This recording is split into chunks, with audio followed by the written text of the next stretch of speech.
Jill, welcome to Halloween Daily. Thank you so much for hanging out with us today. I'm so happy to be here. I love your whole thing you have going on, and I love the name Halloween Daily. Yes, Daily news.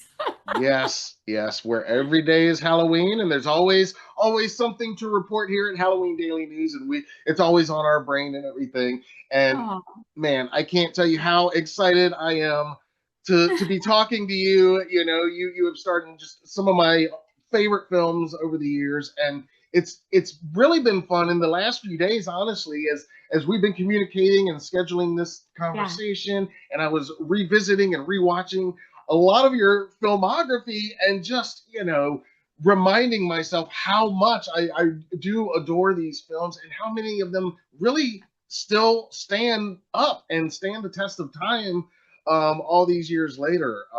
Not just your performances, which definitely do, but the films as a whole. A lot of these are just really classics and favorites for a lot of us fans.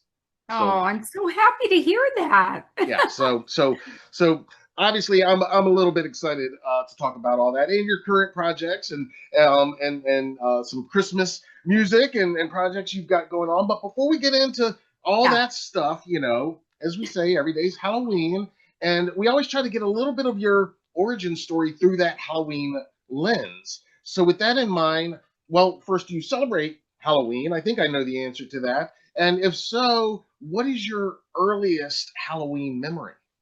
Well, I would say probably in my childhood, some of my earliest memories of my actual childhood are just probably surrounded by Halloween Yeah. and Christmas. I mean, I have, I can even send it to you if you wanted to flash it up there. Yeah. I have a picture of me. I think I'm about one or two in my pumpkin costume.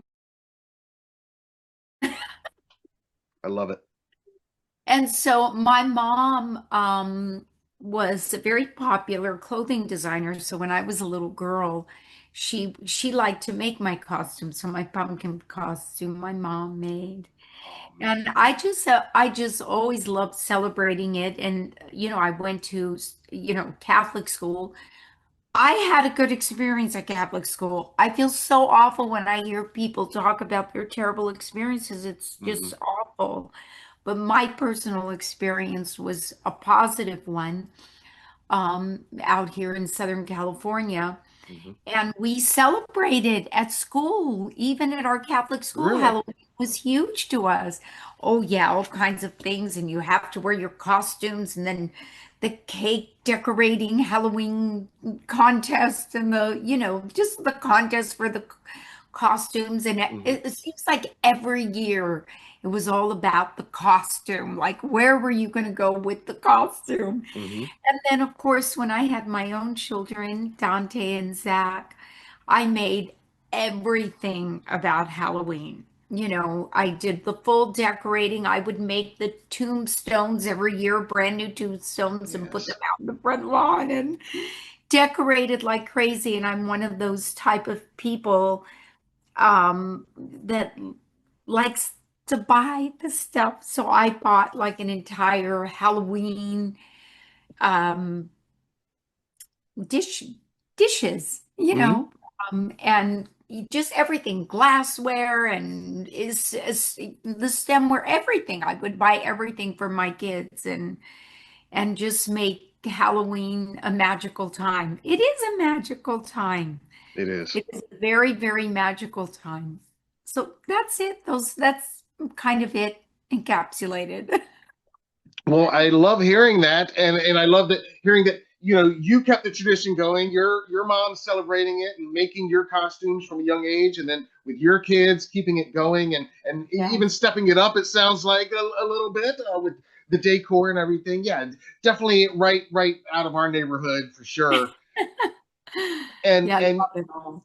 being a parent as well, that's another great thing is you get to relive so many of your favorite nostalgic memories again when you have your own kids, and I know. it never really gets old because there's the different eras of Halloween. Even if you're a teenager, it's one thing going to parties. When you're a young person in your 20s, it's one thing, and then when you're a parent, it's a whole other thing. So, Yeah, but it never gets old for us. Never too old for Halloween for sure.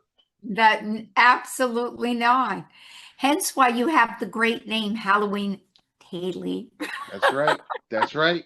Daily, every day, and that's right because people like us, even in December as we're recording this, sometimes you need just a little Halloween fix here and there, Well, just it's like to get your Christmas in fix. July, That's right. right? Exactly. Exactly. Exactly. Yeah. The calendar only means so much to us, you know. It's a state of mind for a lot of this. Just like aging, it's That's only a right. year. That's right. Amen to that. That's absolutely, absolutely. Now, of all these costumes, Yeah. we always try to ask, what is your favorite costume you've worn for Halloween, and then also your favorite candy, Halloween candy. Oh, okay. Well, my favorite costume, I'm a mom, even though my son is 6'1" and the other one is about 5'11. They're big boys and still they're my babies. And so my favorite is Halloween costume was when my baby Dante, he was about 6 months old on Halloween, 6, 7 months old, and I dressed like my mom made him a costume, a cat costume, That's cool. and then I put together my own cat costume that I kind of, made, and Hmm. so we went as cat and kitten. I love it. And it's mostly that way because of the sentimentality. Yeah.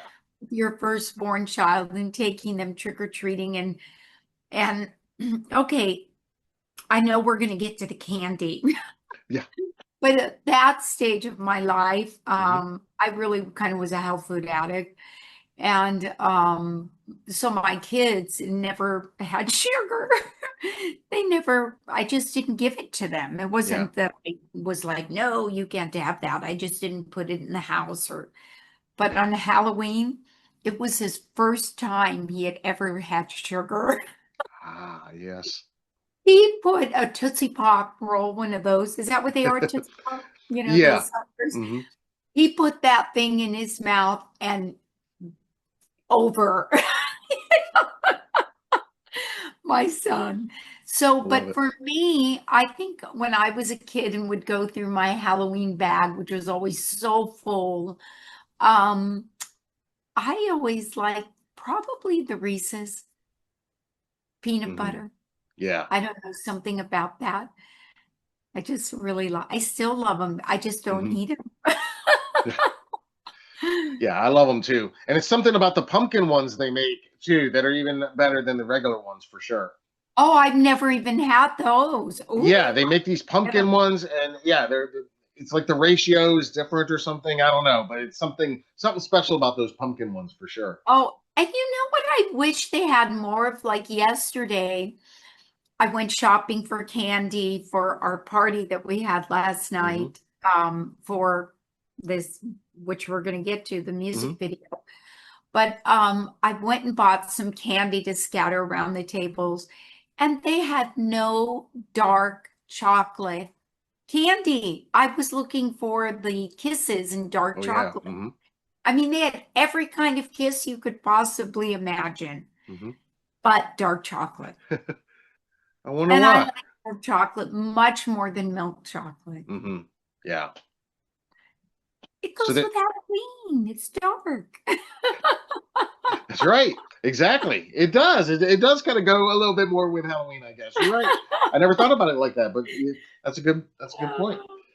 So you definitely have been into Halloween. Do you still get into it today? And overall, just what would you say Halloween itself means to you? I just love Halloween. I mean, I don't know. I think I love I guess the pretend aspect, even though Hmm. it's not really Halloween. I mean, it's not really pretend. It's the eve Hmm. of All Saints Day. It's Yeah.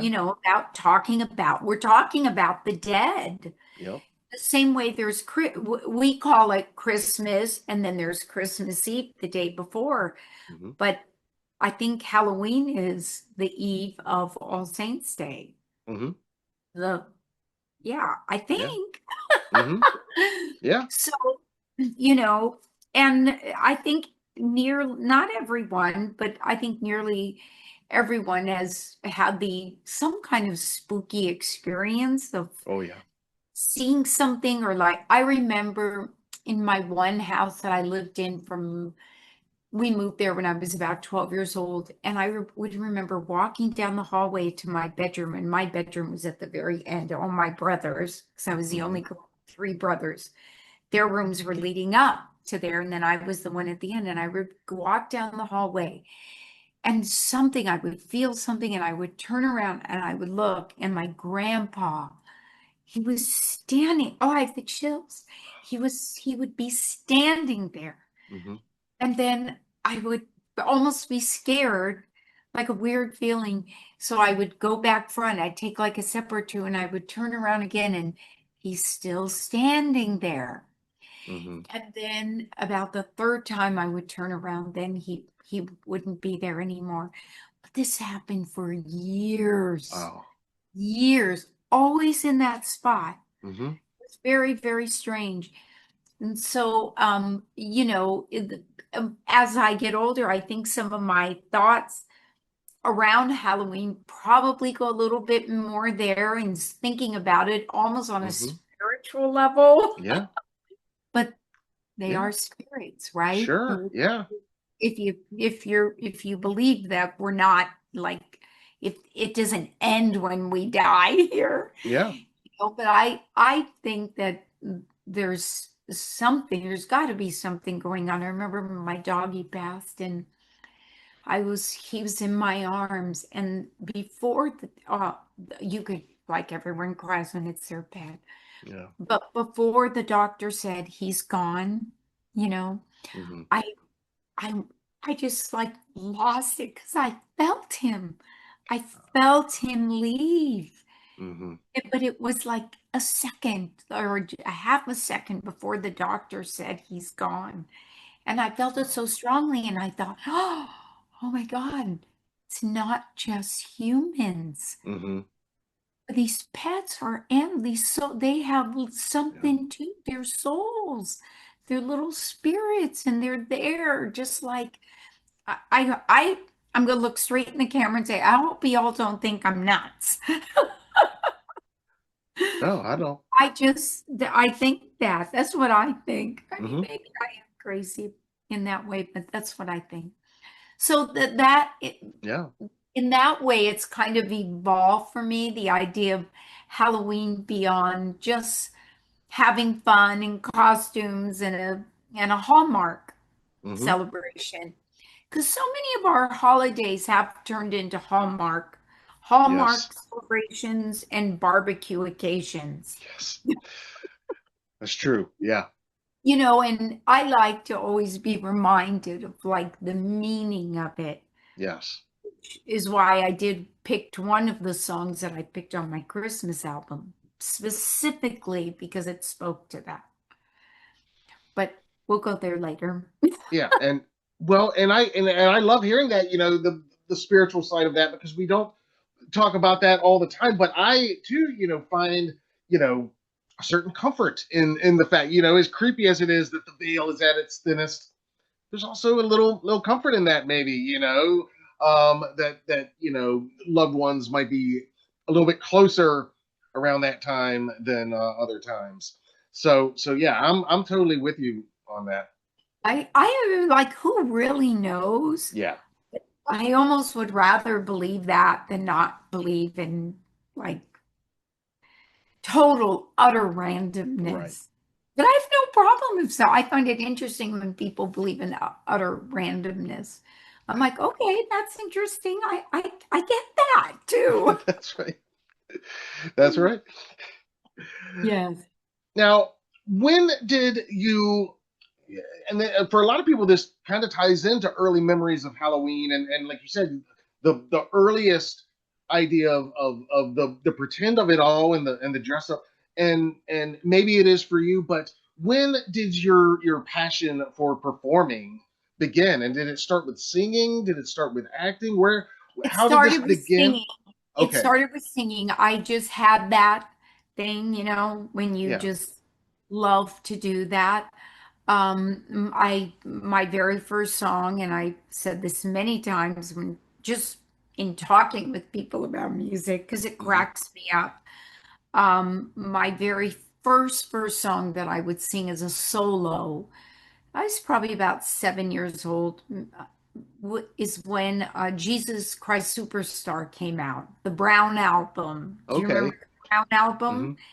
It that was the original recording before it was a play. They did a recording of it. And I there's a song that the character Mary Magdalene sings, and she is portrayed and as a prostitute.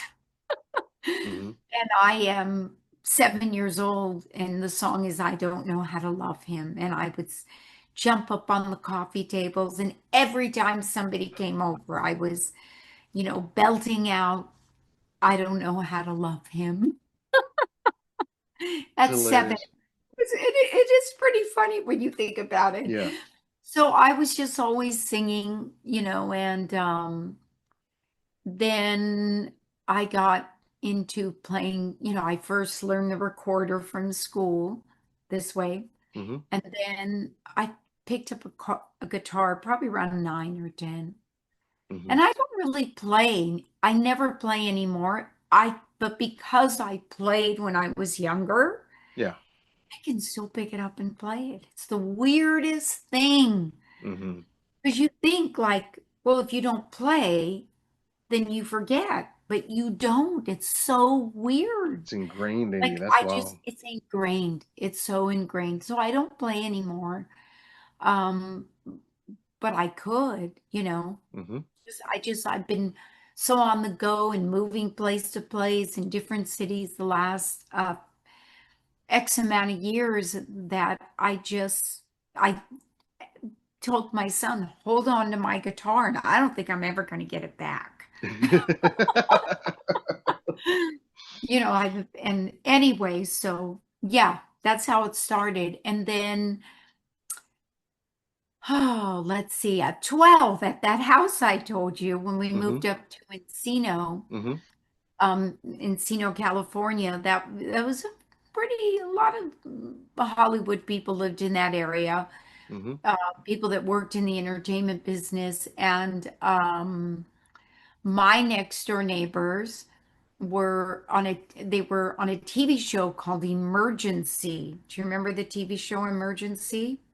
I think so. It was a huge, Yeah. huge show in the Okay. 70s. Now you're too young. How old are you? I'm about to turn 50, actually. Okay, well, I still think you would have been too young. You would have been a tot, right? You were born Yeah. in, 75. okay, 75. So the show, no, you would know nothing about it. But this was a huge, huge hit show on Okay. television. And my next door neighbors, they were on it. You know the song, you know this song. Get your kicks on Route Oh, yeah. 66. Okay, you know Route 66. So Bobby Troop, he was on Emergency and he wrote that song. He wrote the song Route 66, and Okay. his wife, Julie London, this is totally different. Probably some of your audience will know these people. Hmm. Julie London was a top jazz singer, stunningly gorgeous woman. They were married, they were on Emergency. Anyway, so I would perform music with them all the time at their Hmm. house. I was just so young, and because their daughter was my best friend. And a agent heard Hmm. me play my guitar and sing and just brought me on as a talented young girl. Never acted, never really thought to go down that path. And then I started going out for auditions by the time I was about 16. Hmm. I think my very, very first movie audition I had, I went back over and over and over and over. I Hmm. think your audience will know this film. I did not get it. I probably was never seriously up for it. I think only the actors that ended up playing the role is the one they wanted, but they probably saw people. Hmm. Case, but it was the film Blue Lagoon. Oh, okay. Yeah. Hmm. Yeah. So Wow. that was a very popular film back then, and I had my long Sure. hair and brand new to the business. It literally was my first audition, Wow. but that kind of set me off on a good track, being up for a big studio film and Yeah. getting close, being the girl at the very end. So those kind of words get out, and that kind of quickly opened doors for me. Not that direct experience, but um, just that it was like, oh, she was just, oh yeah, okay, well then we'll see her too, that kind of thing. And then Very I cool. started acting. And you did, and yeah, I mean, quite a lot from then on. Now, how long was it from there before you were working on with Wes Craven on Chiller? Because our audience is definitely familiar with that, and I Yeah, know. and I apologize. I talk too much, so just like rein me back. No, I Um, love it. This is great. so when I first got my agent, it always takes a little time to get that first job, but I was probably 16 when I got the first job, and it was singing, dancing, commercial type stuff. Hmm. And then my first theatrical job I got was with Nicolas Cage. At the time, he was Nick Coppola, and Nicholas Coppola and Crispin Glover, and we did this pilot, and we kind of sang and danced in it, and were silly and had a bunch of fun called The Best of Times.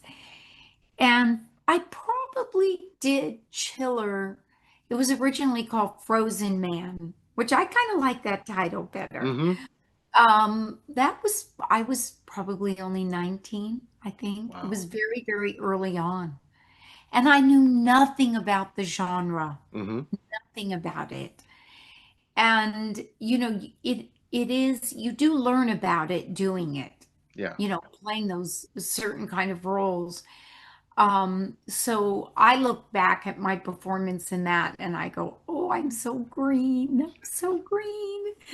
I was just still so new to being in front of the camera, Yeah. and I was a little intimidated probably still at that point, because Beatrice Straight was in it and she had just Hmm. won the Academy Award for Network and, Right. this Yeah. huge film. And, Michael Beck was popular at the time. What did he do? The movie with Olivia Newton-John. Do you know what I'm talking about? The I'm not sure which one. Anyway, he was the star of it, and he was real popular because he Mhm. had done this movie. I think it was with Olivia Newton-John. Okay. And anybody who sees this, they'll tell us. Oh yeah, yeah. They'll let us know in the comments, Let and us know. Let us know. yes, please. Um, but yeah, I worked with Wes Craven on that. And that was an honor to work with him. Of course, at the time when I did it, he wasn't huge yet. Right. He wasn't Wes Craven yet. But I think they knew where he was going, which is why television said, let's get him to do a film for us. Yeah. And obviously, to get such a great cast, Paul Sorvino was in the Oh yeah. film. It's such a great cast. The movie waned. The movie Yeah. waned. But that, there's so many elements that go into that. Sure. You have to shoot a TV movie so much faster. And and maybe he wasn't. I don't know. I never had a conversation about it with him, but maybe it wasn't his forte either. It's different. It's very, Yeah. very different to direct on television than it is to direct on film, mainly Oh yeah. because you have got there's no room. There's no room. You have to keep the schedule. And so I think it was probably a lot more compromising and things. I don't know. but I loved working with him. He, I, he reminds me, strangely, of so many directors that I've worked with. They're Hmm. so quiet. He was a quiet, calm, not one Hmm. of these like you think of like the conductor in front of an Hmm. orchestra and they're like, Right. those crazy ones. Hmm. I think some people can think that about a director. Like they're like, oh, I need drug. Yeah. No, all some that way, I suppose. But in my experience, most directors are much more introverted. They're thinking about things. They're daydreamers. Yes. And then they're just seeing if what's going on in their head, the picture they have in their head, if that's being translated in what they're filming at that moment.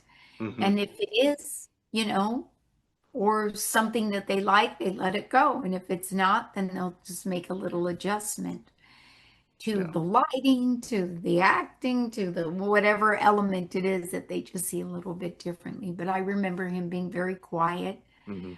And I just feel so lucky in my career, all the people I've worked with, Well, and that I'm very fortunate to say I got to work with Wes Craven. well, he's definitely a legend and one of our favorite filmmakers. And yeah, I mean, you mentioned the people you've worked with. I was going to mention next, Babes in Toyland. You know, you're co-starring with Drew Barrymore and Keanu Reeves, and this is again before. Well, Drew Barrymore was already Drew Barrymore, I guess, but you know, nobody knew who Keanu was yet, and Mhm. um and I just rewatched it recently, and what are some of your memories from that set and from working with them specifically? Well, I mean, we had a great time. I mean, I'm sure. I didn't know any of them. I don't think I knew anybody on the cast. But that film was so heavy because it had so many heavy people behind the camera Yeah, involved with it. Leslie Brickes wrote yeah, the music to it. He wrote amazing. all the, Willy Wonka, Yeah. Willy Wonka and the Chocolate Factory. And it was like, oh, I'm going to get to work with Leslie Brickes. And there were just so many people behind the camera that were Hmm. so great. And then when you put all the people in front of the camera, at the time, Hmm.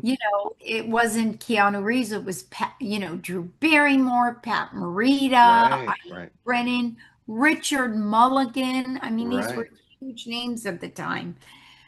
And but I remember I met Drew. She and I flew over with her mom and her teacher because she was underage, so she traveled with a teacher. And we met at the airport. Hmm. And then we flew over. I just have such a strong memory of this. We flew over to London and we were in London just a couple of days for costuming. Hmm. We had a great time there. And then we flew to Munich, Germany. We shot it in Munich. And, it was great. We had so much fun. They built a Hmm. whole on the back lot there at the Bavarian Studios. They built Toyland. I mean, it was literally a toy land. Yeah. And that was so much fun and working with Keanu and you know and we started dating at that point in time Hmm. and that was made it extra special, and Right. then continued, past the film. And so that's an extra little special treat, but it was is in terms of memories, but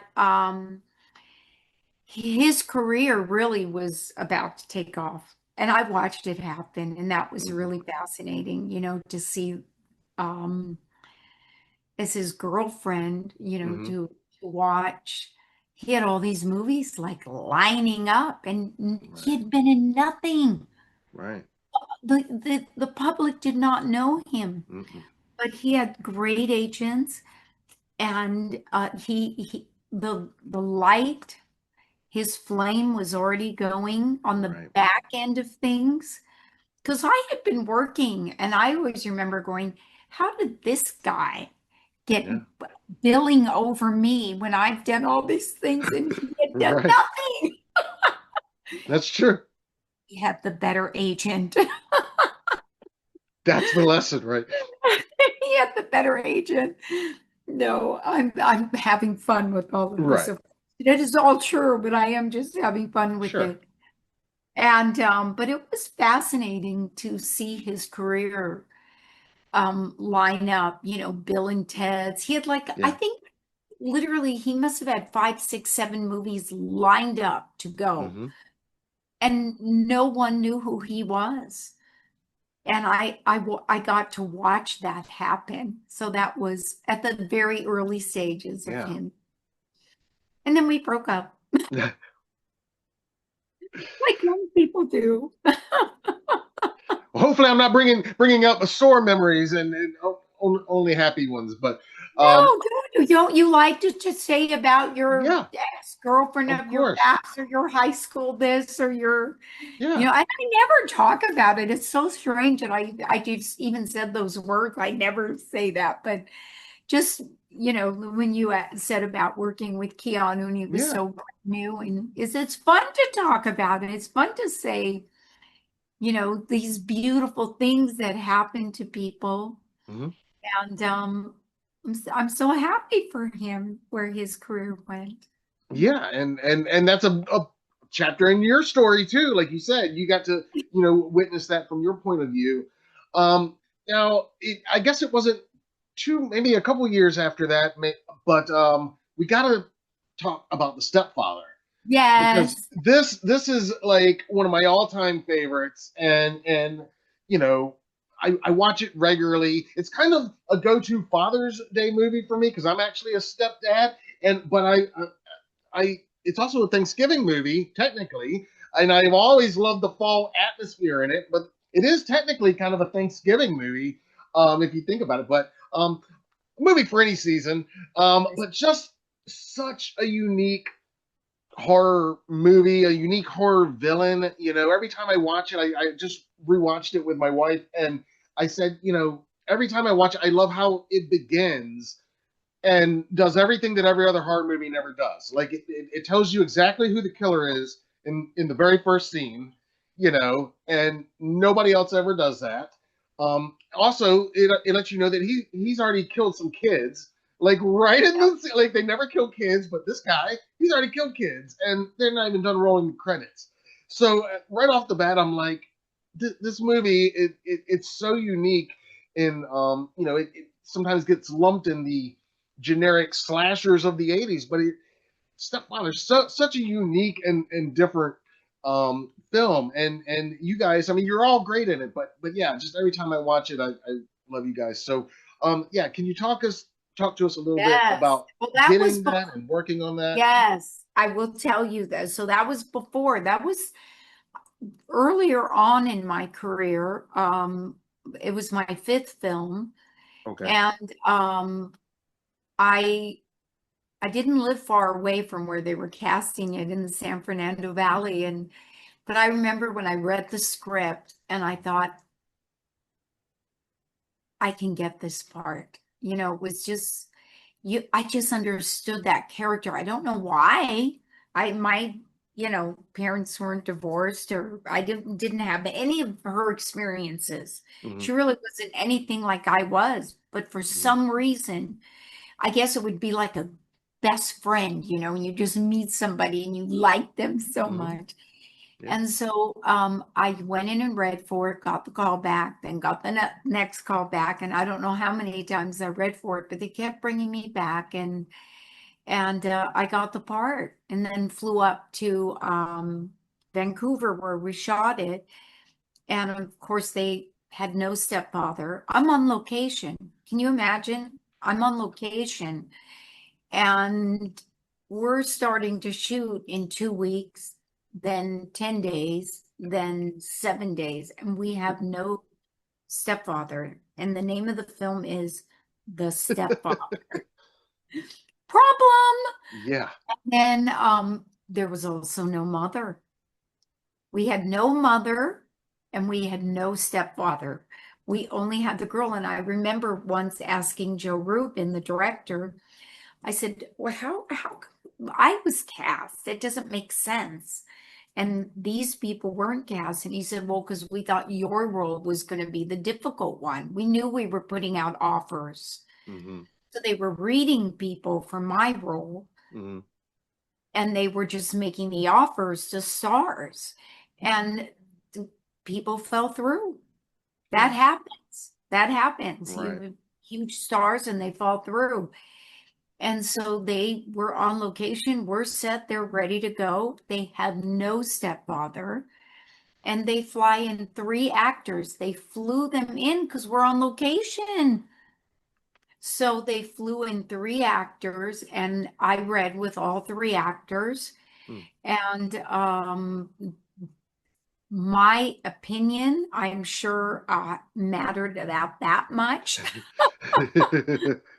But they did ask my opinion, and Hmm. there was one in particular actor who we just worked well together, and he was just so good. It was just like you're reading something, yet it's like you're having a conversation with them. Hmm. You're reading, but it doesn't feel like you're reading. It just Yeah. feels like this.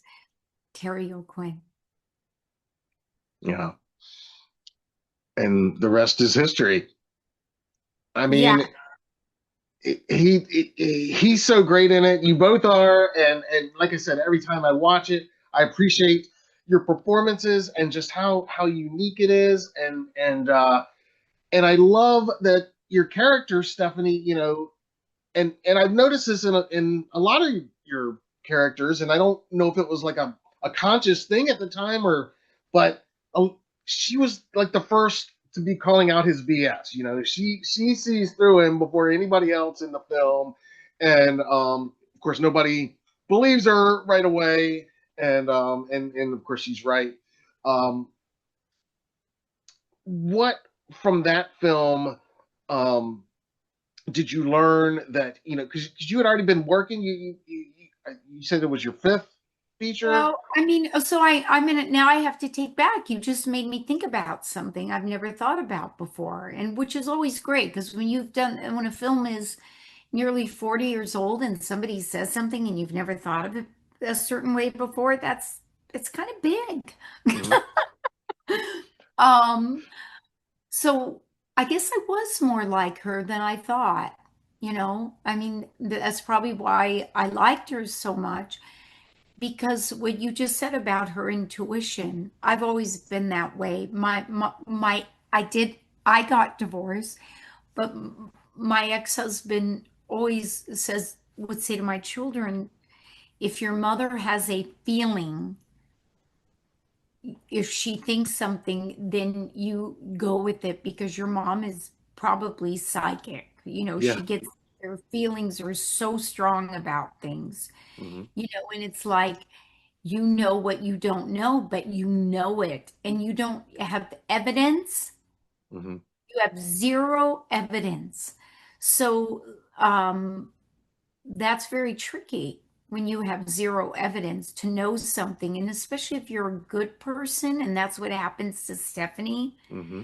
When that vulnerable moment when her doctor isn't there for her and the Right. stepfather is, and of course Yep. he's killed him. Yep. It's like such a perfect moment of humanity. And my guess is that there's not a person who would hear this, watch this podcast, that has not had the experience of being taken advantage of from somebody in a Hmm. psychological, emotional way Yes. at some point in their life when they're having their most vulnerable moment. It's where some people that maybe need to go a little deeper within themselves and think about things.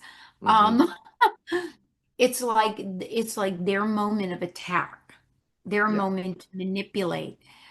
And that's obviously what he does. He knew it. He knew exactly, and he was going to win her. And but the thing that's so fascinating about that particular character is that I don't think it was so like the way a normal person would think about manipulating somebody, which is bad enough. Hmm. He truly had something, and this is why I love the way Terry plays it, Hmm. where he just wanted, it was almost like he couldn't handle if it wasn't perfect, Yeah. right? It wasn't like, oh, let me do this so I can get this. Yeah. He needed it to be that way. And the scene down in the basement when he, all I need is a little order around here. Because it's like if it doesn't stay in boxes, if it doesn't look a particular way, then he had trouble with that. And that so fascinated me because simultaneously I was starting a show in Los Angeles, a live show in theater, and it ran for 5.5 years, the longest small theater play, but the idea was built around perfection. Hmm. So I was doing it in the film Yeah. and then doing this play, when I was in town over the 5.5 years. And it was all about, if things aren't perfect, how people lie. Oh, how are you today? I'm fine. I'm Yeah. fine. How are you? And what you're really thinking is, I want to die right now. I'm in Right. so much pain, Hmm. right? So this whole idea of like the perfect family, this idea of perfection, I think was really the undercurrent of what was going on in him. And then sympathetically you say, well, why was that character that way? What the hell happened to them? Hmm. Something's broke in them psychologically. Yes. It is a great film. I agree with you. I think the opening, Joe Rubin's great director. He's a fabulous director, in my Hmm. opinion, an underrated director, even though he's very well known for some of his work. But I'm saying in terms of getting the hugest films as a director. Yeah. But when he comes down that staircase, and first you see the blood and, Hmm. then the handprint on the wall, and it's like the way they did that scene. And you don't often get this in films because most people know what it's like to read a book Hmm. and then to see the film and be disappointed in the film because our pictures are so strong in our brains about what we're seeing. Right. And I think that scene at the beginning of The Stepfather creates that for the audience because the audience is like, how it's got to be in their heads. Hmm. How did that happen? And now it's a year later and we see him again. Well, and yes, it is all revealed, but I mean, it's so gruesome. Hmm. When you watch that first scene, it's so gruesome. It's really the only, I mean, yes, he hits Hmm. Shelley back and all of that, Yeah. but the final bloody gruesomeness of it all is mostly in that first scene. That's And right. That's true. Yeah. The goriest scene is the opening scene instead of the ending scene, which again, yes, it does everything the opposite or different from pretty much every other film or slasher of that era, which is one of the things I love. And then, like you said, when it's a year later and it's all tension from then on because we the viewers know this guy's bad news. We know he's going to kill some people, and so you guys are just in danger in every scene. Like as soon as we see Stephanie, we the viewers are worried, and so we're that much behind her when she's like, "Yeah, something's not right about him," and nobody else sees it. We're like, "Yeah, yeah, listen to her. Somebody listen to her." yeah, yeah. I was just a little disappointed when just, from an acting standpoint, because those scenes with Dr. Bondurant, which everybody loves so much when Stephanie's talking to her doctor, and Hmm. he's the only one that gets it. Yeah. At first he Right. doesn't, and then he's like, wait, Yeah. it's like when he says the line, she says, if you could just be on my side, Yes. right? And then he's like, I am on your side, right? And he really was. And that's too Hmm. another like nothing against the horror genre. We love the horror genre. Sometimes in the horror genre, we lack those nuance as filmmakers, we lack those nuanced moments of humanity Hmm. that are really that go so far outside the horror genre, entertainment genre, but just going to the people and and the horrificness of a situation that somebody's in. And that girl, as you so Hmm. well put it, because the audience already knows she's in danger Yeah. the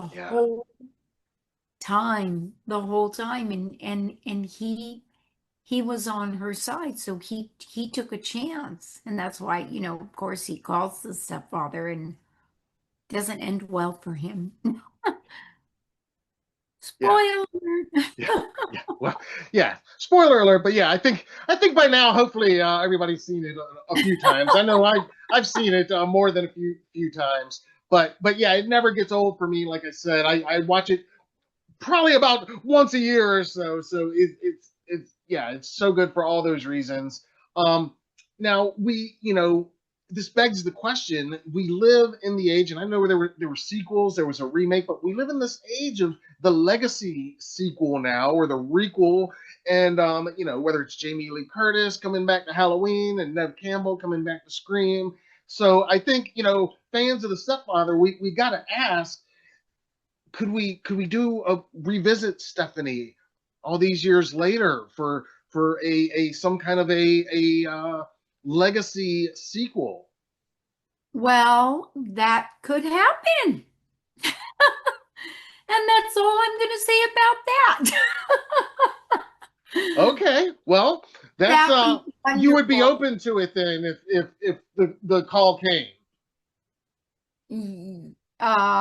I would be open to playing Stephanie again, very open to it. I think, yeah, I, yes. I'm shy to talk about certain things, but I think it's a terrific idea. I would love that. I think it's a terrific idea. Yes, yes, yes. Okay, well, We're that going to that revisit this part of the conversation in 2 or 3 years. I hope I get a phone call from you saying, Jill, can we talk about that one point in the interview and go back to it and now talk about it in the present moment? sounds That's like a all plan. yeah, we'll leave it there. Okay, well, I love that. I love that. And again, I mean, yeah, rewatching it's left open, and now would be the perfect time. I mean, I could totally see how it could work. So yeah, that's extremely exciting. That you would totally be down to revisit and reprise Stephanie and see what Yeah, she's that'd up be to great. these days. Yeah, so yes, I would love that. She's a great character. Yeah. And you said something earlier and you Hmm. alluded to it about, parts that I picked. Yes. And, I didn't pick horror movies. If they didn't, my agents really didn't bring me horror movies. I did do some, Hmm. but they were well chosen, I think, the Yeah. parts that, they were not your typical slasher, although I did, a couple of those because I needed a paycheck. Like Yeah. everybody else, you go so long and you want so when you're not getting the movie you want, eventually sometimes you take the movie that you need to do because you want to work. You need the paycheck. It's how you make your living. But Yeah. Stepfather was not one of those. That Stepfather was one of the ones that, you really wanted to do, hope that you would get. And from that point of view, which the majority of my career um, was from that point of view, and I never liked the idea of, and I worry that some people say, "Oh, that's so snobby of her." I don't mean it like that. What I'm about to say, I'll say it. But I just think there's like in everything in life, there has to be someone for everyone. for everything, right? And I don't think I'm a scream queen. I'm not the girl that's like gonna chase down, "Ah!" that's not who I am. Hmm. So and in that way, I had that in common with Stephanie. I liked being the smart girl. Hmm. I liked being the intuitive person. I liked even vulnerable can be that. Like the character of Julia I played in When a Stranger Calls Back. Yeah.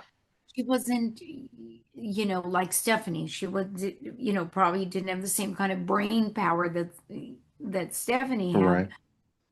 but she had a strong sense. She was a much more vulnerable girl, but she still had that intuitive thing, to her.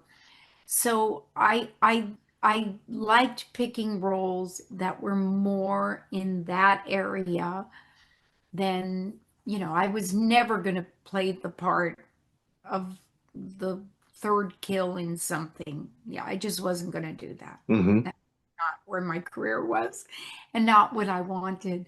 Yeah. But I cracks me up because I've been at some conventions, not a lot, and the girls that were the third kill in something who are Hmm. friends, their lines are like, woo, out the door. Yeah. And mine, people come up to me, but it's nothing like them because they're in these big franchise films. So they're in these films, that the fans just love and adore. I don't know. I mean, I'm so happy. I feel so honored that you asked me to be on your show. And I don't know though if my films I don't think they're loved by the people that know them. But it's astonishing to me how many people don't know them. Well, Like in the horror world, who have no idea who I am, and yet I've made all these films. And back in the day, I was so popular. But and I think it's strange now. I'm like, no, nobody knows.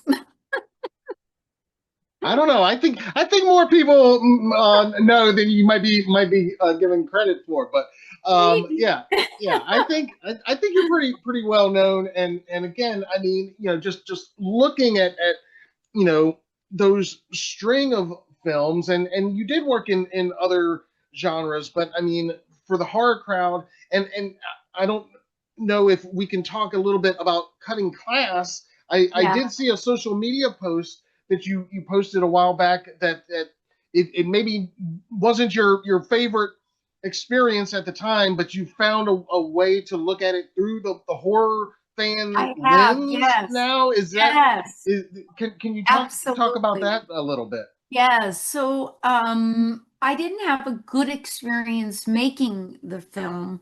Hmm. I didn't like the script. I didn't want to do it. I Hmm. did not want to do it. It was a big, big talk me into it. Really? And it was a big pass for me. And but my agents, they pushed hard on the reasons of why I should and why I needed to why I should do it, not why I needed to do it. Hmm. And so, at that time in my life, I was in my 20s and pretty vulnerable, and I went to Catholic school for 12 years. So I listened to authority very well. And to me, agents were like parents. Yeah. So I would say, why don't, like a kid would, why you don't want to do it. But if the parent says do it, you're like, okay, I'll do it. And that's kind of how I got into the film in that same kind of way. And I wrote a book, a memoir. I never completed it, and it's been years now. I've just frankly been too full. My life has been too full to finish it Hmm. with other creative endeavors in life. But I'm going to finish it. I'm going to finish it and get it out this year. I was born 1963, 2026. I'm in 1963. I'm turning 63. I'm like, I am going to finish that memoir, but I talk more about the reasons in that. book, why I really struggled with that film, and internally, outside of the reasons that I gave you, but there was other aspects of it. But like everything in life, Hmm. you go to the joy of something. And I'm finding that fans are appreciating that film more in the last few years than they did in all the previous years. Even though when Brad got so popular, it's like every company in the world wanted it. There was 85 million different versions of, because it was sold off. The people was like, Brad was in our film, let's sell it here, let's sell it there. Right. And I mean, I'm just assuming that that's how it happened. And so there was so much trying to have capitalization off of Brad being in the film, but still it didn't matter. It didn't seem like it something until the last few years. Hmm. And I'm hearing, fans talk about it now, and it's made me relook at it. And I'm like, okay, I am down with that. The Hmm. things that they're seeing and that they like about it. And Yeah. I think more popular films, which I won't say their names, that came along after it probably learned from the mistakes of cutting glass and then utilized the the parts of it that did work and put them in their extremely hugely popular franchise films. Yeah.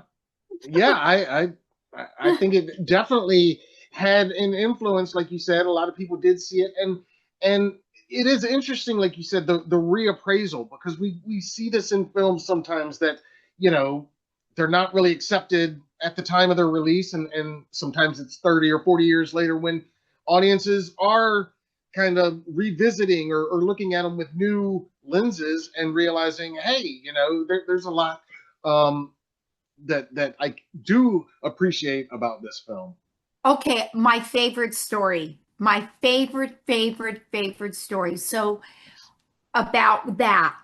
So I just give the you. I promise you guys are going to love this. I talk, but you love No, this this is one. awesome. I love it. When I told you how I got my agent when I was young. Okay, Hmm. so and it was successful. I was having success. Well, there was a girl. She had graduated college, and my agent's friend, they had a friend, and he knew this girl that wanted to be an actress that was in Chicago. And he said, oh yeah, you got to come to LA. There's a girl out here, because my friend blah blah blah blah blah, who's an agent, she's been bringing up this actress. You guys are the same age, except you're dark and she's dark and you're blonde, but you two are so similar. And she said, you have to do everything she did. So she came into my acting class, this girl. And everyone here will know who it is. It's Suzanne Snyder from Killer Clowns. Well, awesome. And That's Sue, great. yeah, I know. And we were close friends for years. That play that I spoke about, she Hmm. played my sister in it. Oh, Yeah, and so anyway, so Suzanne with Killer Clowns, it's like just you got to go from an acting standpoint for a minute. Forget like what Killer Clowns is becoming, but just go from an acting standpoint, right? hmm. There's terms of endearment, and there's these beautiful titled films. Killer Clowns from Outer Space is not, it's like a little cringeable, right? Killer Clowns from Outer Space until you find the love for the film, and then it's Right. not cringeable at all. It's all love, Exactly. love, love, love, love, love. But prior to knowing anything about the film, it's like, George Clooney's film, Attack the Killer Tomatoes or something that he Right. did. It's a cringeable title. But Suzanne, when people that movie was nothing Killer Clowns from Outer Space. Yeah. And I don't know how many years ago, maybe 10 now, 10, 8 years ago, somewhere in that time frame, 8 to 11 years ago. Overnight, it had a switch, and people discovered killer clowns from outer space. Prior to that, and Suzanne would kill me for saying this, she would like almost be like, if somebody said, "Oh, you were you that actress in Killer Clowns?" She would almost be, she bordered on, No, that's not me. Oh, I've been told that I look like her." Because it's like no one saw it. It Yeah. was not popular. And then overnight, this whole younger audience found this film and brought Yeah. this film to life. And amazing things have happened with Killer Clowns from Outer Space. So that's my favorite movie like that. Hmm. That was nothing, Yeah. nothing, dead on arrival. And then years later found its Hmm. audience. It's fascinating. It it is, and yeah, it gets that reappraisal that we're talking about, and then yeah, now it's everywhere, and not just that. With that particular one, I mean, you go to Spirit Halloween, there's merch and costumes and animatronics now. I mean, now it's a big part of Halloween, a big part of just Yes. merchandising everywhere now, as well. Um, That's the amazing thing, when you said about cutting glass and the yeah, fans, just going back to that. Now, I yeah. just, I jumped on you and I'm sorry. I just had to get it in. But again, the fans, I'm all about people. Yeah. I'm all about humanity. And so when I think about the fans of horror, I mean, we're having this conversation right now, not because of me. It looks like it's because of me or something I've done, but it's not. It's because of the fans. Yeah. Yeah, well, you can definitely count us among them. Um, uh, They uh, they keep it all alive. yeah, We would all be like, think, what other career can you have where you do something 40 years ago, hmm, 35, 40 years ago, 50 years ago for some people, 60 years yeah, ago for some people, and people are still talking about it. I mean, I'm going in December, I'm going to the Sphere in oh Las Vegas yeah, hmm, to see the Wizard of Oz. oh, that'll be cool. That'll Yeah, be and it amazing. and it was like, and I was thinking about it the other day, Judy Garland, who was my Hmm. idol, and a lot of very young people don't know her, didn't know her, and but because of Wicked, they're young people are Hmm. just tots, tiny ones are discovering the Wizard Discovering of it. Oz. I mean, the Wizard of Oz was it what you and it's the 85th anniversary Hmm. of it, like 85 years ago, and it's a huge hit in Yeah, Vegas at the Sphere. And but it's a well-made film, but it is fans that keep these films alive. hmm, We give birth to them, but they're the nurturers, the yeah. fan nurturers. Yeah. They nurture them, and yeah, and then the films live on forever. Um, a couple more before we get to your current stuff, if you don't mind.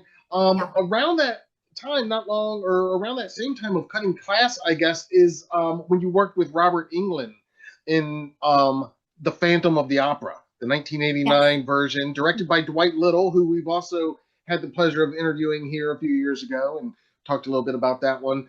Um, what was that experience like for you? You're remaking this classic story, a classic horror tale, and you're working with Robert. Kind of, I mean, at 89, yeah, that was Freddie was in full swing at that time, and here he is taking on a totally different iconic role. Well, I just loved the entire experience of working on that film. I mean, it was tough, or I mean, tough but fantastic, because we shot it in Budapest and it was before Yeah, the wall came down. So there yeah, were challenges. I mean, very, I very bet. different Yeah, experience. It's like you get to the airport and you're met with machine guns. And, you know, not used to not that. Not pointing at you, but we don't have things like that in this Right. country. That, and I'd seen a little bit of that, and traveling to other places, but not like the way it is in a communistic country. Yeah.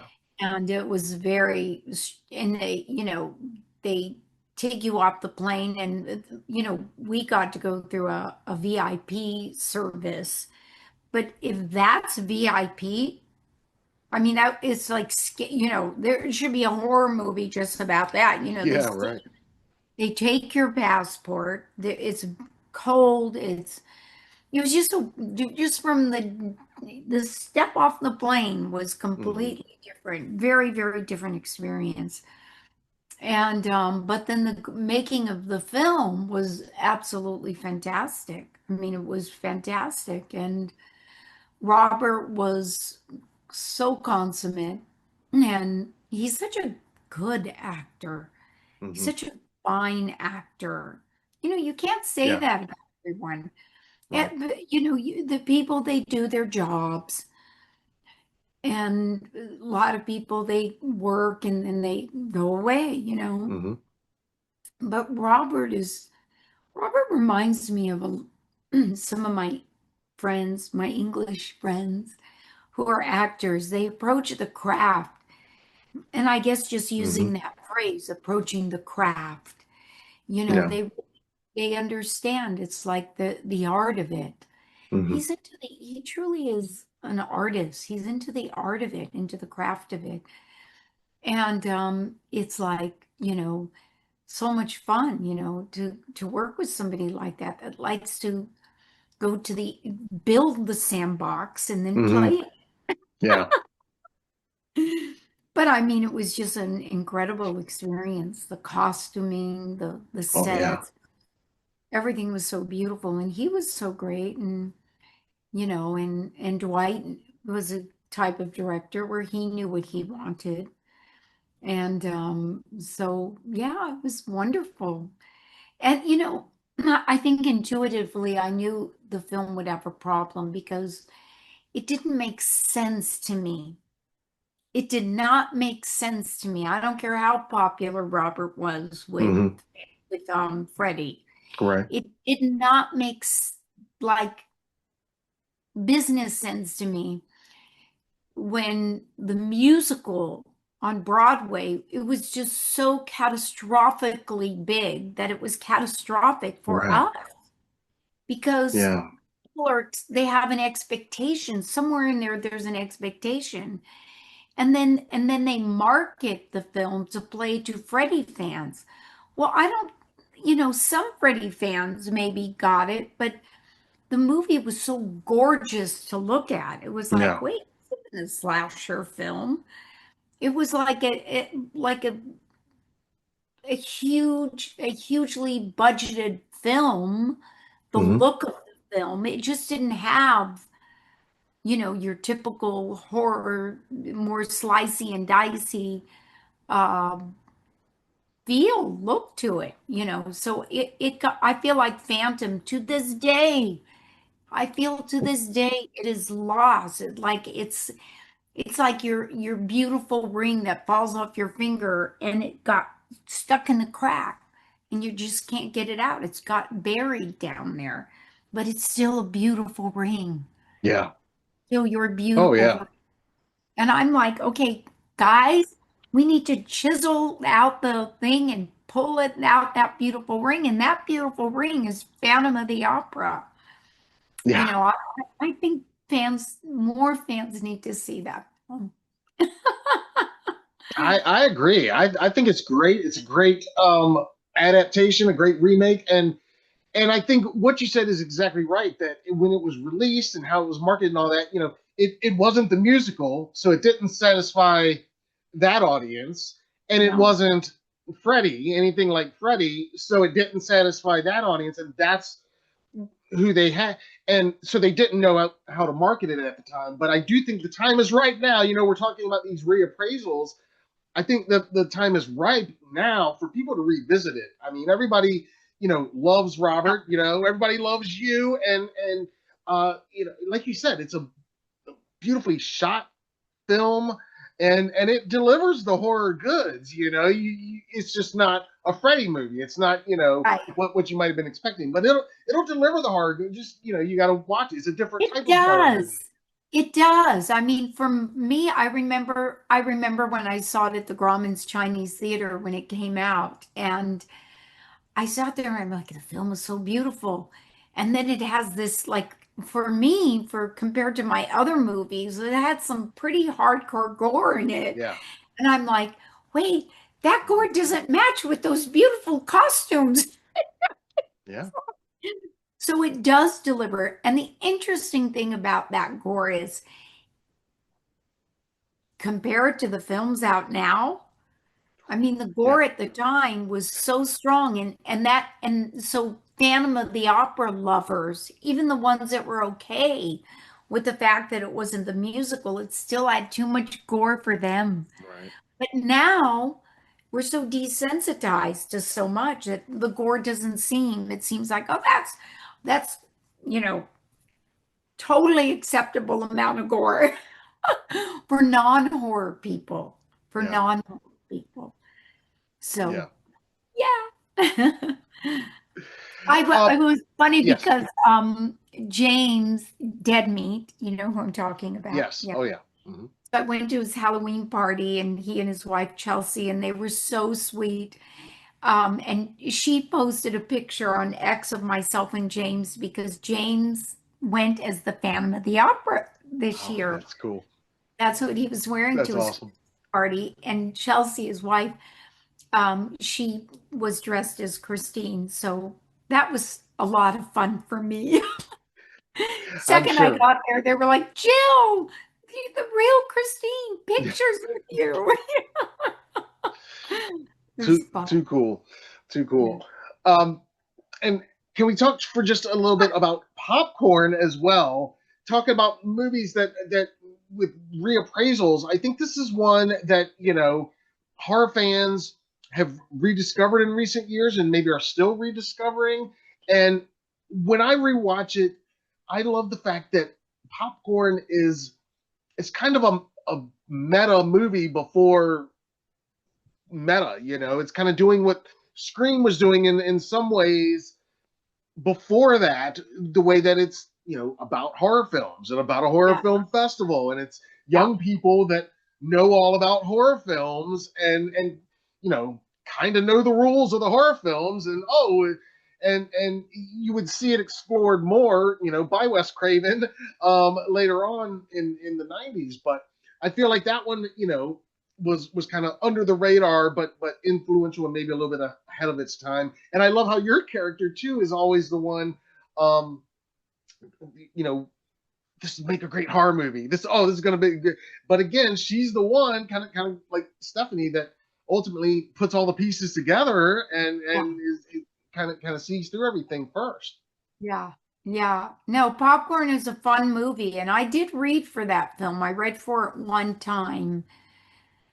And I was not chosen. You know that, right?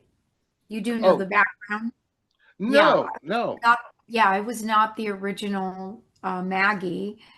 Okay. Um, there it was cast, somebody else shot it, half of the film. Oh Yeah, wow, I didn't realize that. they, it didn't work out with her, which Mhm. I always say is never the actor's fault. Yeah. It's always the best directing a director can do is picking the right person for the part, and just because somebody is it's not working with them in a certain role. I've never been let go off of a film, Mhm. but I just know people that have, and they're good actors. Yeah. And but they will be dropped because they're just, Yeah. they're not right for the part. When you're Hmm. not right, there's nothing you can do about that. You try your best. But anyway, the director was replaced and the actress was replaced, but I was the director's first choice, but I never got to work with them. I worked It's with the so second ironic. director that was brought in. So, yeah, I, what was the question? You asked? Well, well. Just if you've seen, that film, if you see it now, looking back, as kind of being ahead of its time in the way it was, about horror films and about horror fans, kind of before, because I remember there was a time where it seemed like you'd watch a horror movie and horror movies didn't exist within those horror movies, but popcorn, it's not like that. It's the opposite. Yes, yes. I think, I mean, I did not know. I read the script, and that's why I met with them for the film. And then all of a sudden, I got the phone call, if I took it, that I would have to leave on a plane that day for Jamaica. And so I don't have strong memories of my thoughts about it because I didn't have any prep time You didn't on have it. any time to have any thoughts, it sounds like. But so most of my thoughts on that film are in hindsight, Yeah. thinking about it later. Hmm. And, I do know the first time I saw the film, when I saw the films within the film, which were all directed by the original director, I just thought they were terrific.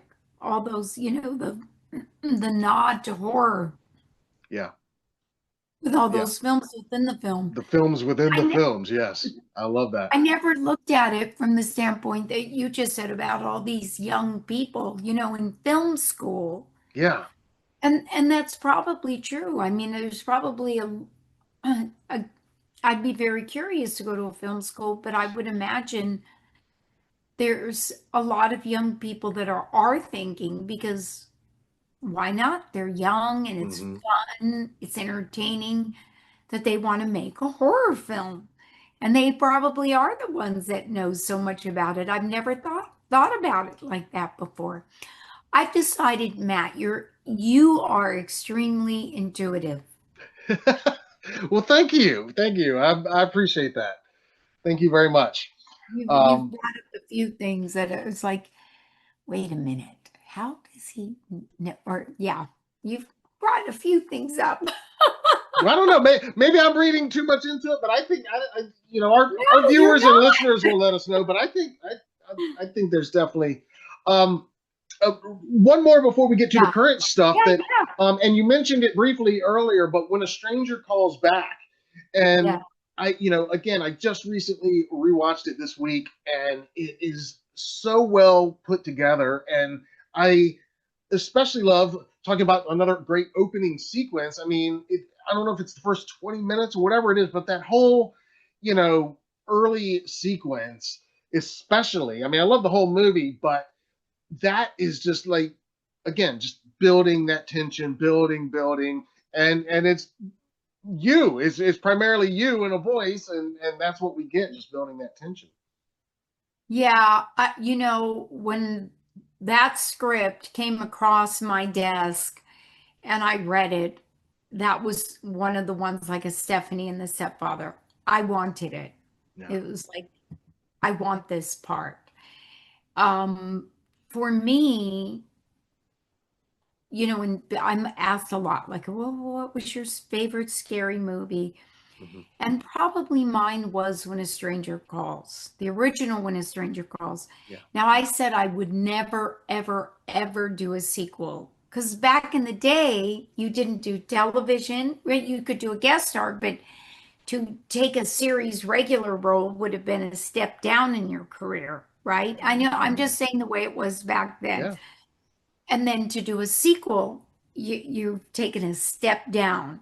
So, and the film when I was referring to earlier, like some movies you take them for the paycheck, that would be The Curse 2.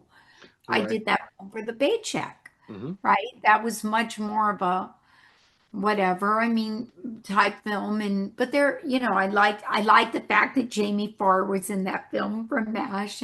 Right. But anyway, so I did that film. But this movie, when knowing it was a sequel. But, are you kidding me to be able to work with Charles Durning? Like everyone always says, this star, that star. Oh, you've worked with this. Oh, you were in a movie with Morgan Freeman. I love that I was in a film with Morgan Freeman. Hmm. But I got to work and have a scene and talk like so 2 feet away Yeah. with Charles. discerning. Hmm. To me, that's like, okay, I arrived somewhere with acting Yeah. to be able to work with somebody of his, resume, his background. And then Carol, I loved Carol Kane. I was a big fan of hers already. Talented, talented person. Hmm. And but the film, When a Stranger Calls, and everyone knows how the film falls apart after the original one, after that opening sequence. Well, I don't know all the facts behind it. The fans probably know more than I do, but I think it was originally a short film. And then they made a feature film from a short film that about the idea of the babysitter. And Hmm. for those of us that are old enough before these, Yeah. you know, when we just had our phones at home and you could break into a call and you could do this and all kinds of stuff. There, back in the day, there was a lot of crank calling because you didn't know who the phone number was. Right. You, you got away with things. I remember as a teenager, maybe with my girlfriend, calling the boy and whoo and hanging up or something. I don't really have a memory of that, but I would imagine that happened. Hmm. And so I loved in the original When a Stranger Calls how the terrifying aspect of her being alone in that house, and then her, I just will never get over it. Her her getting the phone call that the call is coming from, I have the chills and I'm not, can't, haven't even said it yet. It's calling from inside the house. And what the camera does, what the music does, everything happens that moment for Carol Kane in the original When a Stranger Calls. Just, and for me, that was my scary movie Hmm. because it was real. Hmm. It could Yeah. happen to you, you know. And so when a stranger calls back came across my desk, I'm like, I want it. And to be a part of my all-time favorite scary movie. Are you kidding me? Yeah. And then I never talked about it for years, but I am now. I cat's out of the bag. But, Fred Walton later told me that I won the part. And I was like, well, I got it. You gave it, I read for you, you gave it to me. So I didn't quite know what he meant. He Yeah. said, oh, no, no, no, no, no. You won the part. He said, when I saw your name on that paper, I'm like, no, I don't want her coming. Cancel it. Cancel the audition. I'm not seeing her.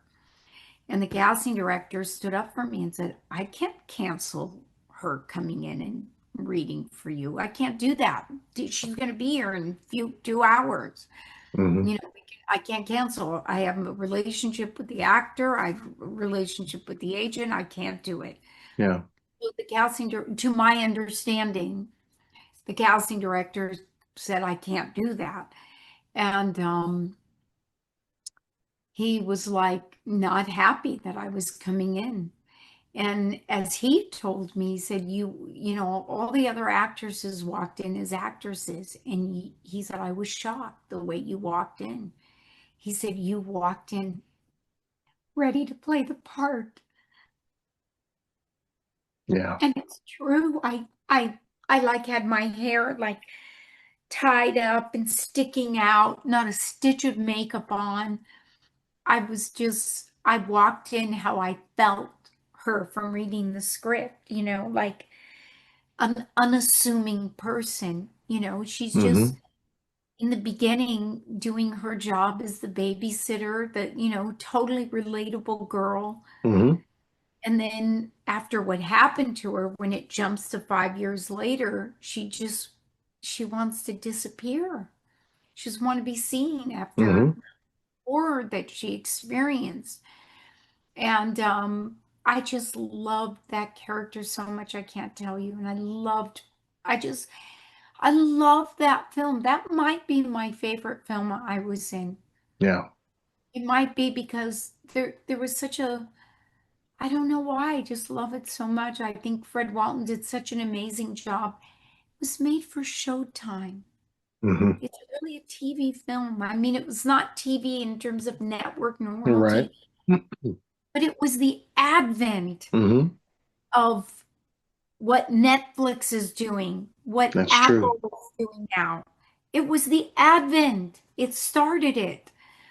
That was the first year Showtime cable made movies for their whatever, their cable station. But it was really at the time still about ABC, NBC, Right. yes, that it was made. And this was the advent year for making films for cable, which now it's not cable, now it's Yeah, streaming. now it's streaming. But it was the advent of it, you know? There it is again. I'm having a new thought. I knew it was an advent year for Showtime, but I've never put it in the perspective of that it was the advent of where things are now, you know? Yeah, And and well, I didn't think about that either, like you said, but you're exactly right at that time, and it did kickstart in a lot of ways what streaming is now. yeah, it was, I mean, at the time it didn't take off though. That's why Right, nobody saw it. People are like, right, a movie made for cable, you know? right. But I remember we did a press junket on it, and not just of our film, but of all the movies that were there that they were premiering. I forget how Hmm. many, five, seven, no Right. more than 10. It was probably around seven movies they did that year. And they did this huge press junket with everyone, Hmm. all the films, with all the press there on the Wow. same day. And it was a big deal. They're huge stars they got for those films. They were Yeah. really trying to do something. Now, I don't think it did not take off that first year. That's why so many people haven't seen that film. But once they see it, it's a discoverable film. And it stands up. Did you think? I think it does. Yeah. Did you think it? Yeah. Yeah. I think it definitely still holds up totally, like you said. I mean, the performances are great, but yeah, I thought all of it, yeah, it really powerful and well made, and and another thing that it's was kind of ahead of its time with your character is that so much of it after that opening is her in trauma, 5 years later, and we see that a lot now, and a lot of popular horror movies are dealing with more of the after effects, not just the chase and the attacks, but what happens after. What are these final girls like years down the road? And we didn't see Yeah. nearly as much of that at the time that When a Stranger Calls Back came out, but it And her definitely deals with that. struggle, her real struggle with that, Yeah. she really psychologically struggled. Like I think still in a lot of films when you see these girls years later, it's like it's they're stronger. Hmm. They're stronger, right? Aren't they mostly portrayed that way? They're Hmm. like they're stronger because they overcame it. Right. But in the context of When a Hmm. Stranger Calls Back, she's not stronger. Right. You see the her trauma. Hmm. I liked that. I liked that you see that vulnerability and her struggle to overcome it, to be strong, to finally arrive at, a more healing kind of thing. Of Yes. course, you it's so funny because there are some cuts in life and you just take a cut on the body as an example, Hmm. and some heal. If the wound isn't deep enough, it heals. You never knew you were cut. Hmm. Goes a little deeper, the wound, you start to see a little scar. Hmm. The wound went really deep. It's an undeniable scar that has sensitivity to touch. Hmm. And if it could be opened again quite easily. Yeah.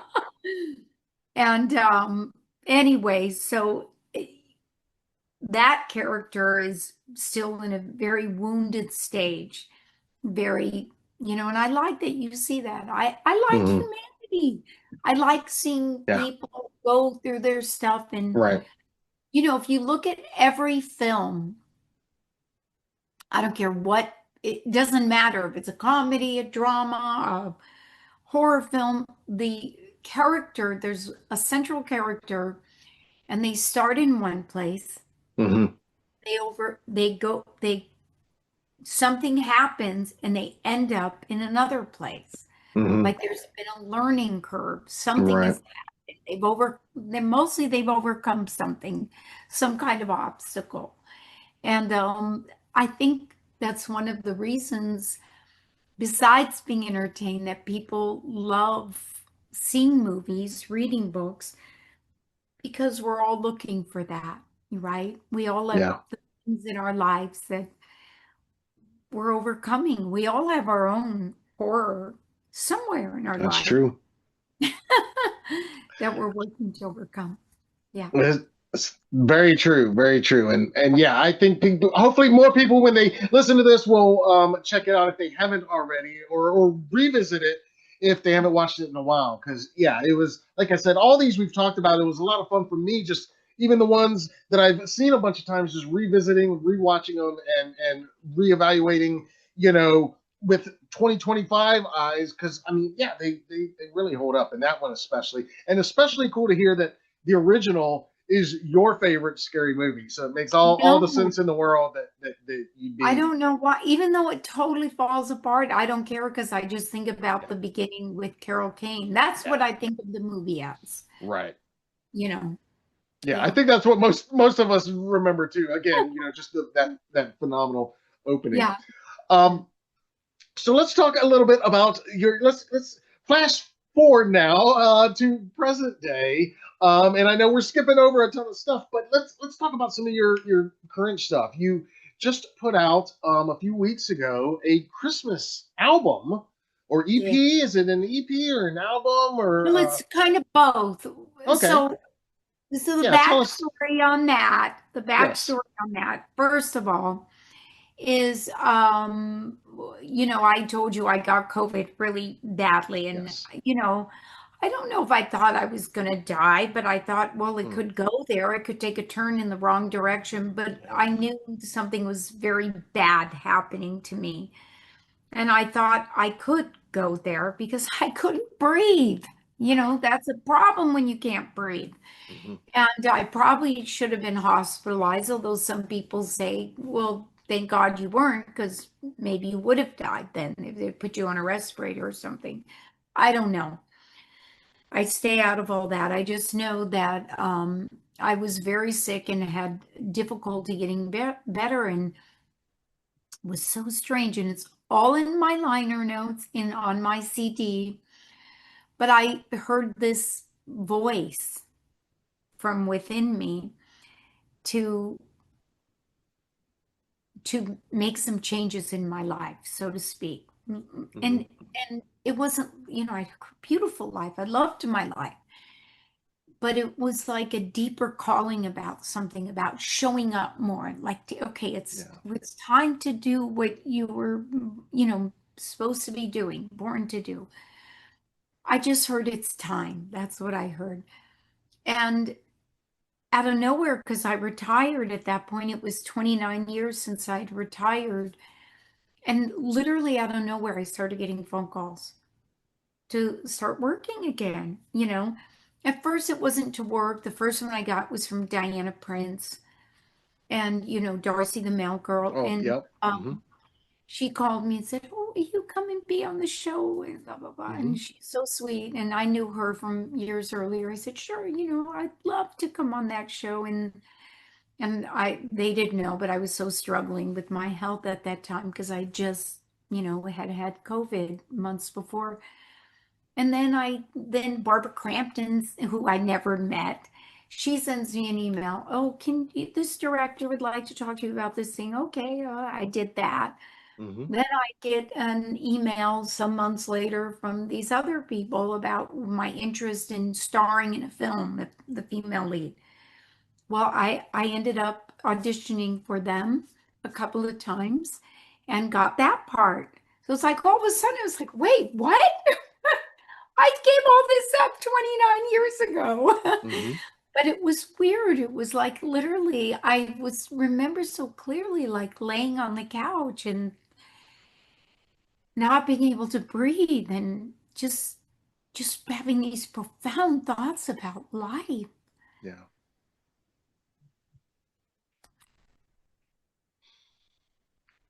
that's okay.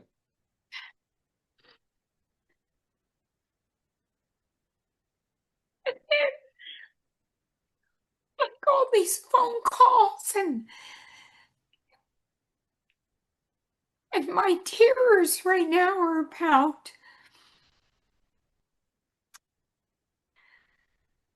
you know, that voice, that Yeah. deep voice. It's like, it was so hard. It was really hard being so sick like that. And I'm not alone. That's the thing. It's like I'm psychically holding hands with so many millions of people right now. Hmm. It was so hard for some people, it was nothing. But for those of us where it was hard for, it was so hard. And it was so weird to be feel like that so close to, like, I might not make it. And then Hmm. to hear a voice, and then, like, your life that you left 30 years ago all of a sudden is like knocking at your door. Yeah.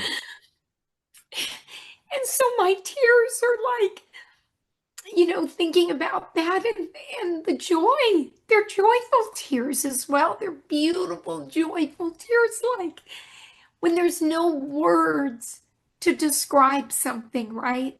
The only Hmm. thing that's left is the emotion. And it's like a cup. It's like the cup is full, and then their emotions just spill out over because it's so big and so profound. Yeah.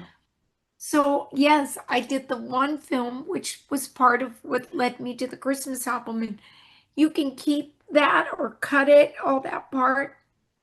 I really apologize. I wear my heart so openly. Yeah. And No, that's fine. That's yeah. No, you. and um I tend to cry just so way too easily. I probably should talk to someone. Um it's just No, so you're beautiful. fine. Yeah, this is real. Yeah. I can't help it. And so I did this movie. It was called Ralph's Perfect Christmas. And I loved the little script. I say a little script because, it had few characters and small amount of locations. And but I loved the storyline, and I loved my character, Heather, I play in it. And then for horror fans, it just completely has this great horror element. It moves into Awesome. that. You don't think that at all in the beginning, not at all. And then you're like, whoa. Very cool. It's like being on a roller coaster. And anyway, I was talking to the producers one day casually, and they said, "Oh, we're at this stage of the film, and we're, putting in, so we're looking for Christmas songs." And I didn't mean to have them put one of my songs in the movie. I just went, "Oh, I have some Christmas songs."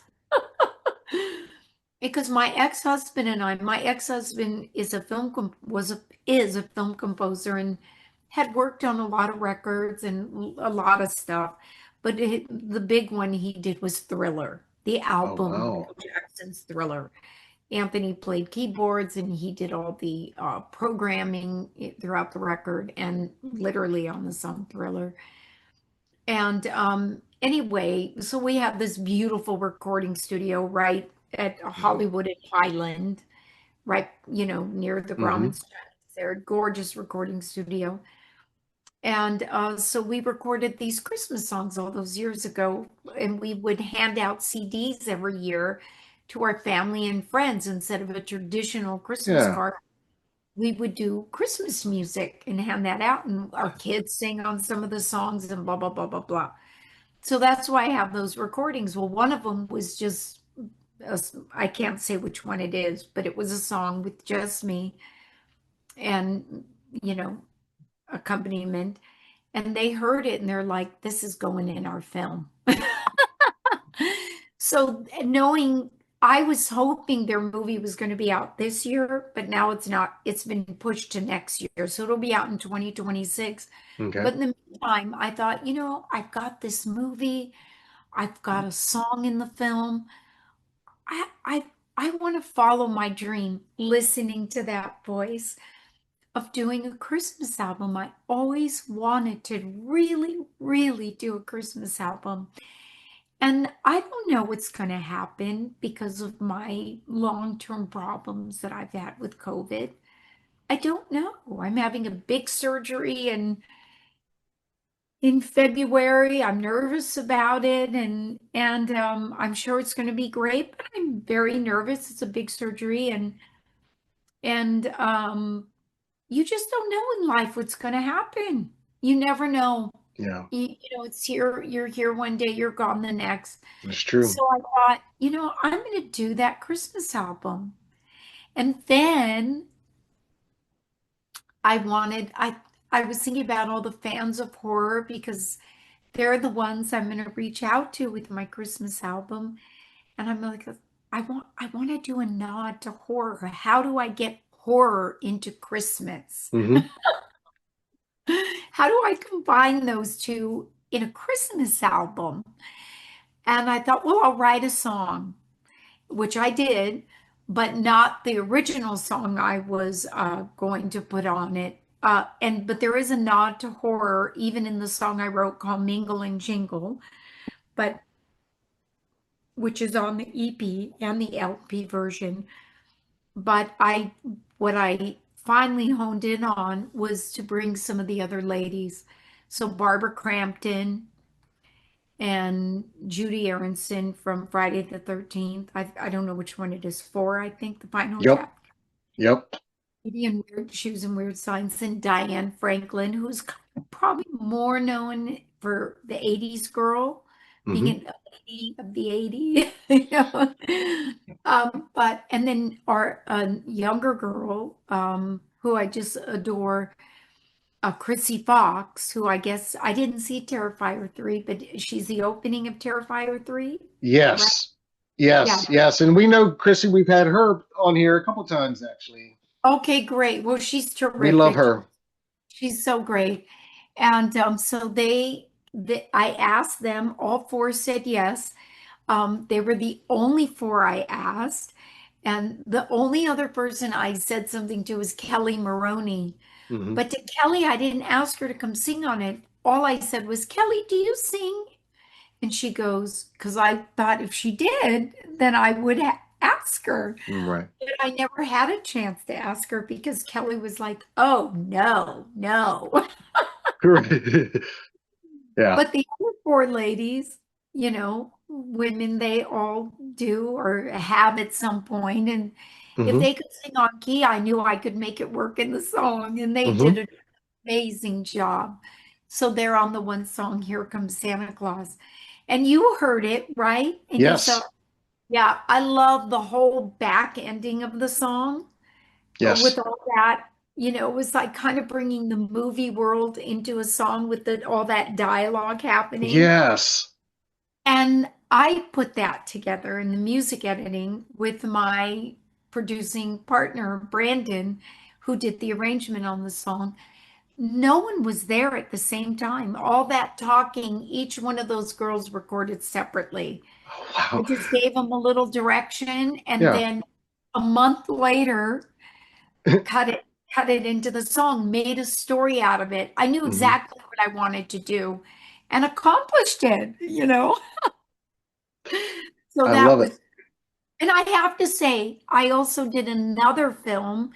Do you know Logan Miller Yeah. from Escape Room? You Yes. ever Yeah. seen Escape What, from which one? Room? Escape Room? Yes. Yes. Film Escape Room. He's the star of Escape Room.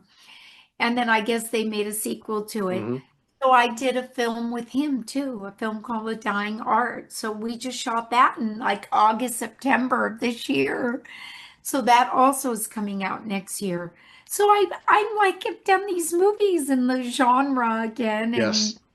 it's just so lovely. And then do the Christmas album and to have the horror element, to tie it in. and everyone's been so great. Today, Fangoria, well, Hmm. I won't say anything more. Well, no, no, you're fine. I was just gonna bring that up that as we're recording this today, Fangoria premiered the video, and it's got all of you ladies in it having a good time, and again, it's got some horror nods in the video, and then another special guest star. If all of you guys aren't enough, do you want to tell everybody as they're watching this? The video will be out. We'll put a link down there. But who guest stars in that video with you guys, and how did that happen? CM Punk. That's awesome. Who is so, in fact, I'm looking at the time right now and I might have to do a small break because I have to get on my computer and make it go public in 3 minutes. That's that's Um, fine. because Fangoria, they have the exclusive for these last hours, but I'm going to make it go live on my YouTube channel that I just Awesome. created Awesome. a couple of days ago. But yes, CM Punk. Well, we thought about some ideas about who maybe might be right for it, and we talked about it. And Barbara said she is the one that said, "What about CM Punk? I worked with him, and Hmm. he's so from the wrestling Hmm. entertainment world." And I was like, "Oh, okay." And then I looked him up, and I don't know anything about all that. Hmm. And I just couldn't believe it. I was like, oh, he's perfect. He's Hmm. perfect. And he came on set. So I just met him the day he came on set for the couple of hours. What a nice human being. Yeah. He's one of the good people on the planet. Yeah. You know, so here he's got like millions of followers, known all over the world. He comes in to shoot our video to play Santa Claus. Yeah. He was as kind, gracious. He felt honored. Like I'm thinking, I'm so honored he's playing Santa Claus in my video.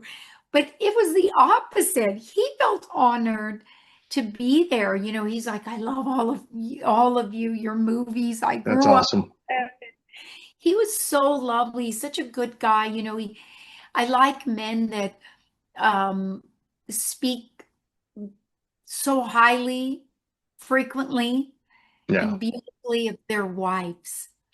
Yeah. And he does that. He's like a real gentleman that way, super gentleman, super kind, just a wonderful person.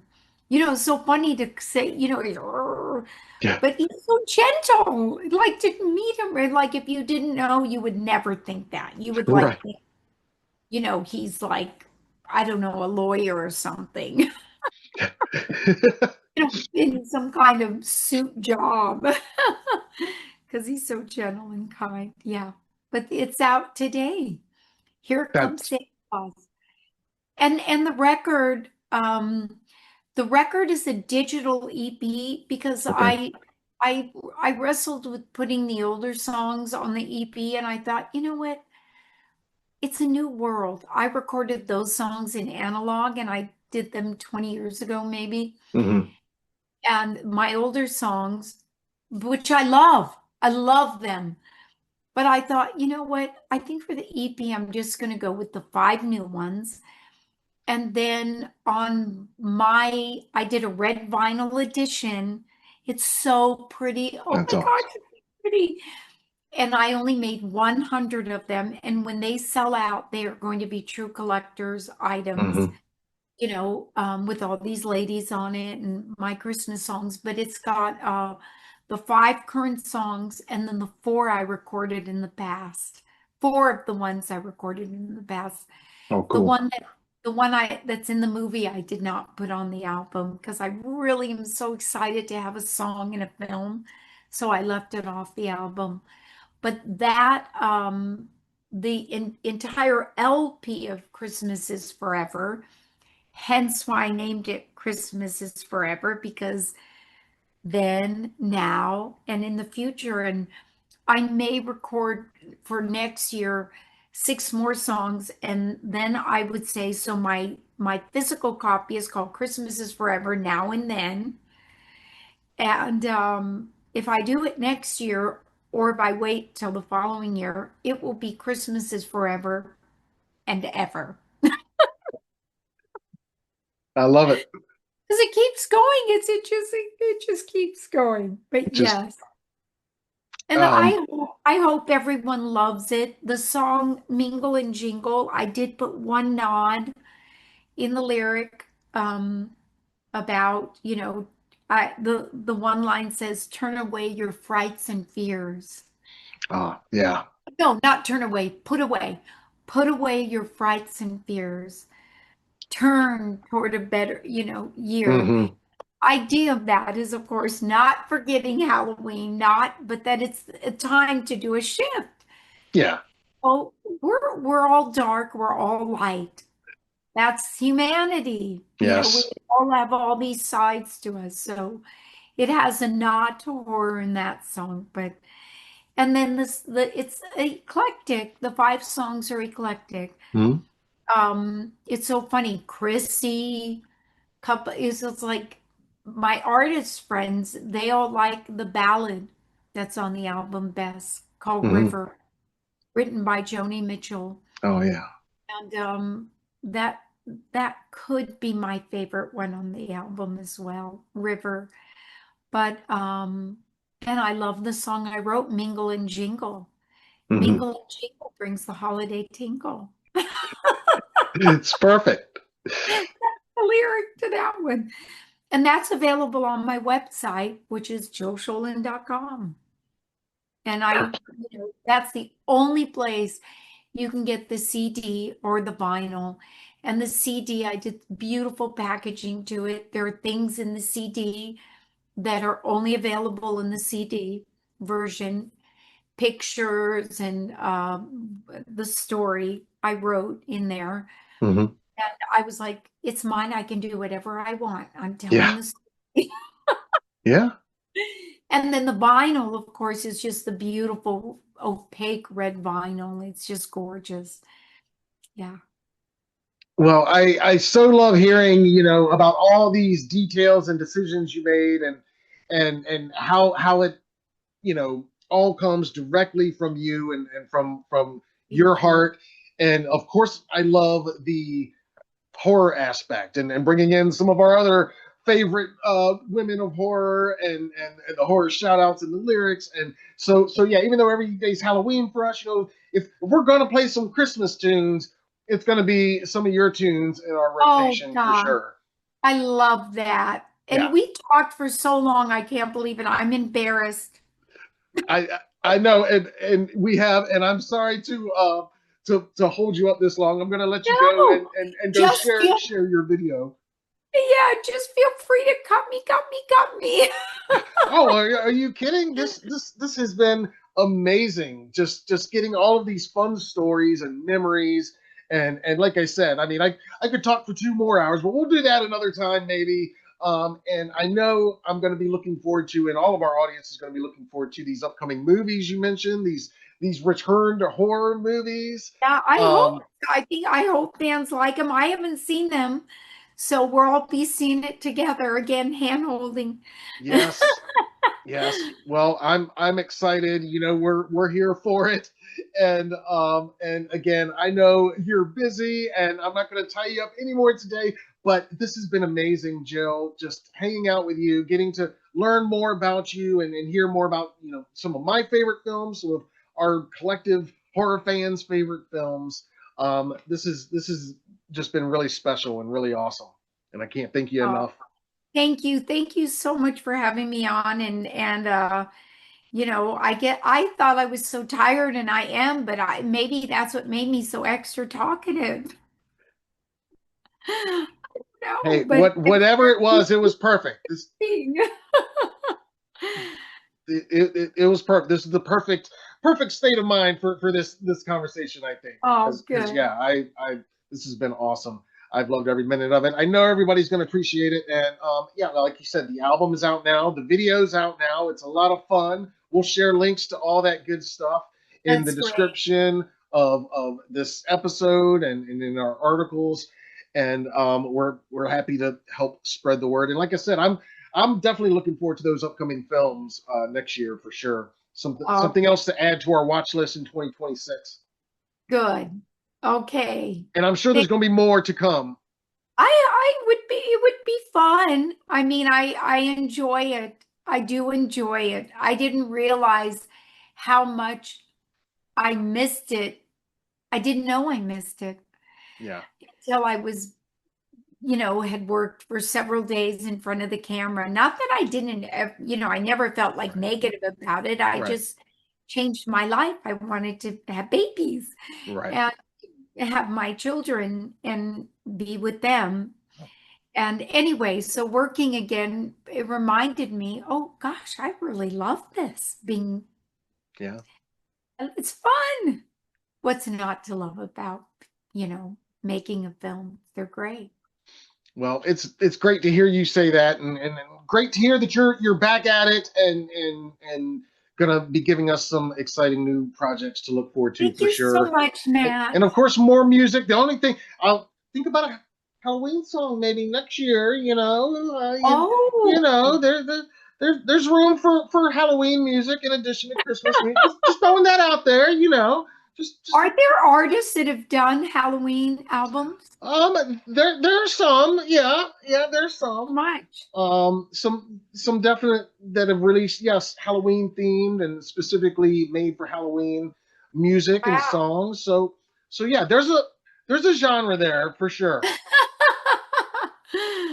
Oh, well, thank But you so much for having me on. oh, absolutely. Like I said, the pleasure has been all mine. We'll do it again at some point, and again, I can't thank you enough. Instead of saying goodbye, I know it's Christmas time, so of course, Merry Christmas. But I always have to wrap up by wishing you a very happy Halloween. I love that. Happy Halloween. I just have to say this, my brother, every time I see my brother, he'll be like, hey, Jill, it's good to see you. Happy Halloween. Happy Easter. He always switches the holiday, but one of them that obviously throws in is Happy Halloween. So happy Halloween.